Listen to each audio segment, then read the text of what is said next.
Morning, everybody. The morning after the night before. Wow, what an ending! What an ending to that game. Did you see that coming?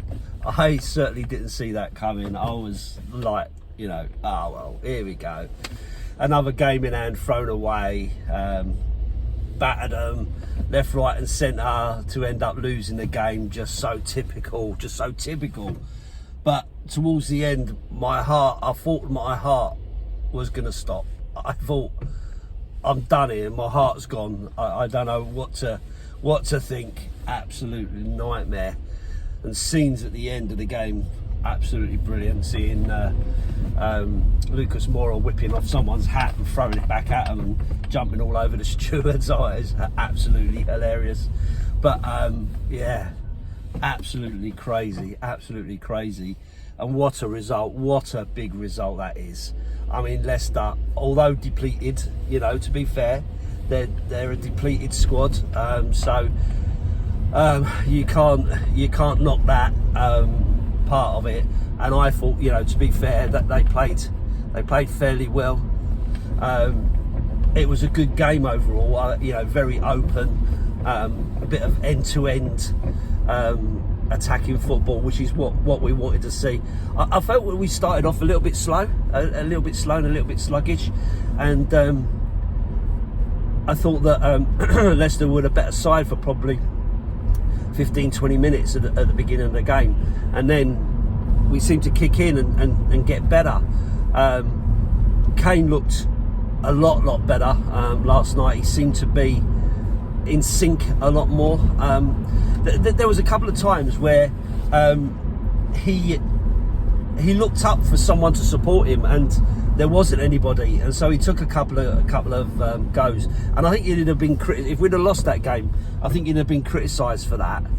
But I think it's a bit of a difficult one when you consider that there's no one running off of him. Normally Son would be there, and he'd have someone to work with. Whereas with Lucas, he's a little bit more behind the play, kind of trying to make it happen and running into spaces with the ball, kind of thing. So it seemed a bit, it seemed a bit wasteful. But I don't think he really had the option of doing anything else. Overall, I thought his play was good. I mean, his ball through to Bergwijn was exquisite. Absolutely brilliant. And when people say that he can't play deep and he can't play, as a 10 maybe, as opposed to the out and out striker, that just sums it up for me, that he can pretty much do anything. And I think he has got that in his locker. It's just that he's such a good goal scorer that you don't want him doing that. But without any other creativity, what option have you really got? So, fair play to him. Not only did he score a goal, but he assisted a goal as well. And for a player who's not been in his best form, and he's still grabbing a goal here and there and doing enough for the team, then I don't think you can complain too much about that. But I guess the reality is we probably should just be talking about Bergwijn, winning us the game and all the rest of it. And bear in mind that this is a guy who we're looking to get rid of, looking to move on. I've always felt it's a little bit unfair on him, because I think when he started the season, he actually started fairly well. He got injured and he really hasn't had any other opportunities yet. He hasn't got into the team. He hasn't really played many minutes to kind of see what he can offer. He kind of comes off the bench, and that's it. He kind of has a bit part player, and I think people forget, what he can bring. I mean, in his first season, he looked an exciting prospect. Now I'm not saying he's the answer. I'm not saying that all's forgiven or anything like that, or that maybe he's great. I'm not saying that, but at the same time, I don't think he can be fully appreciated. If you take him and then you take Ndombele and you take Lo Celso, out of all of them, he's had less opportunity to prove himself than either of those other two players, in my opinion. So I think it would be good to see how he can fit in and what he can do. And if Conte wants to keep him, then really we've got to trust him in what he says, because I don't think he's particularly keen to let him go. So he came on, he grabbed a couple of goals. I mean, first one, a little bit fortunate. I think all of that was all about the pass from Højbjerg and the running from Doherty, who I'm going to talk about in a minute, because I think he deserves a little bit of praise for last night. But anyway, first one was a little bit fortunate. The ball broke to him after Doherty chests it across and gets tackled. And to be fair, I did think to myself, are they going to call this back for a foul? Because the two players did clatter into each other. But no, and he follows it up. I mean, you've got to be in the right place at the right time to make it happen, right? So he follows it up, smashes it into the back of the net. And to be fair, he ran in to grab the ball because he wanted to keep going. And you want that. You want that kind of level of, let's keep going. But not for a minute did I think that we were going to go anywhere after that. I mean, for me, I was like, take a point, disappointing after having all of those chances. But, you've got to take a point if you can get a point, especially from a losing position. And then, of course, Tielemans makes a basic mistake, gets cut out. The rest is about the ball from Kane and the running from Bergwijn, who just powered on through. I thought the chance had gone when he went round the keeper. I thought he probably should have took it, earlier than that. But obviously he's got the confidence to round the keeper and just play it in. The defender falls over. That's fortunate, and the ball goes in off the post.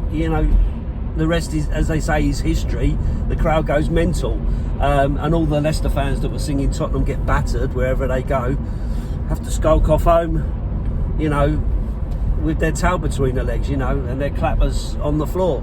So, unbelievable. Like I say, he didn't really have that much impact into the game apart from the goals, which is, and that's what you want, the goals, right?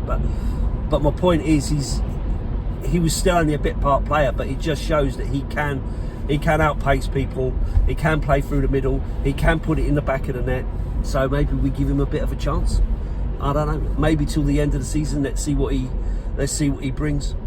In terms of Doherty, who I've just touched on, I just wanted to say that, how hungry was he last night and keen to prove something. He seemed a different player. I mean, he's been so wasteful, and his crossing has been so poor since he's been with us that I've written him off. For me, I think he should go. And to be honest with you, I still think he probably should go, right? But last night was probably his best game that he's had for us, in terms of his work rate, his endeavour, and his crossing. I think his crossing was a lot better last night, which is something that we've desperately been looking for, because Emerson was poor. We saw nothing from Emerson at all, and I felt he was really poor last night. So with Doherty coming on, initially I was like, oh, really? But credit where credit's due. Thought he had a good game. He ran really well. He was really intent on attacking and getting in the box, and maybe with a little bit more self-belief, he might have got better for himself, but it wasn't to be for him. But he did help us get to the result that we wanted. So I was pleased for him. And let's not forget, overall, Kasper Schmeichel made some great saves. Kane hit the crossbar. I think he hit both posts. So I think we really showed some intent. And I think we deserve to win the game. If we'd have lost it, I'd have been really disappointed. Not just because we lost, but the fact that we dominated, so much of that game, that it was, I'd have been a bit upset about it. But maybe the tide's turning. Maybe we are going to get a little bit of luck. we've been such an unlucky team, an unlucky club for so long. You know, you just want some of these results to start going your way, you know.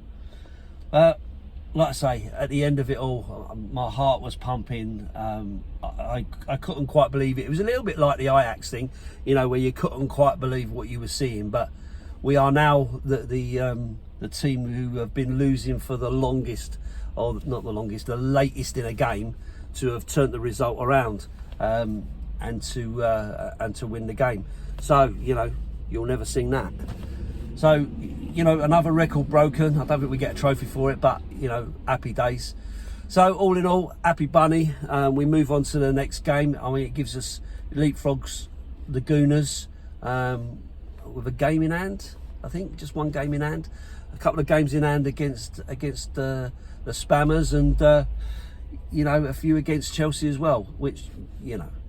But listen, it don't get any easier, does it? We've got Chelsea at the weekend. That is going to be a very, very difficult game because we just don't beat Chelsea. And we certainly don't beat Chelsea at Stamford Bridge. So, you know, I'm not going to be a defeatist. I'm not going to be a defeatist about it. You know, I'm hoping that we can get a result. But Chelsea do tend to turn up against us. They do like to turn us over.